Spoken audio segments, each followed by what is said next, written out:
Let's take a couple of minutes now to talk about something called external variables. C programming has the concept of external and internal items. An internal item is something declared within a function. Now, all functions are externals, are all external items because one function cannot be declared inside of another function. So therefore, they are all at the external level. Variables, however, are places in memory where we're going to put things, different values, and they can be external or internal. What we have looked at so far are internal variables, are little integers and characters and a few floats and things that have always been defined for the most part inside main, which itself, of course, is a function. So those have all been internal to main. And that means that other functions, func1, 2, and 3 that we wrote earlier, those functions cannot see those variables because the variables are contained, they're encapsulated inside of main. So there's no way for those functions to get a hold of what's in those variables and do anything with them. Well, that brings us to external variables. Now, an external is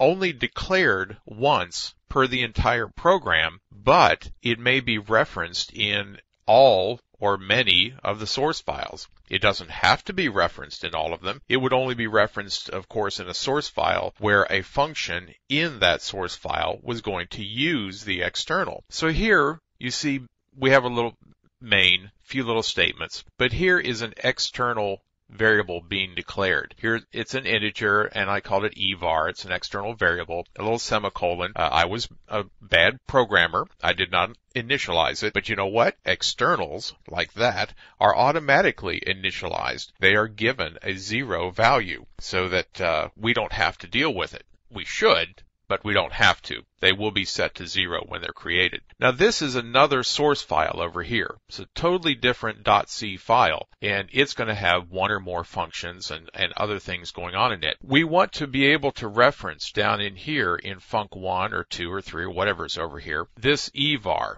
But we want to make sure when all of these are all combined together into a final program that we're only talking about this one place in memory so that main and the functions and all the rest of these pieces of work all reference a single global variable, a single variable that is external to all of the functions, but they all know how to get to it. And we do that by using the keyword here, extern.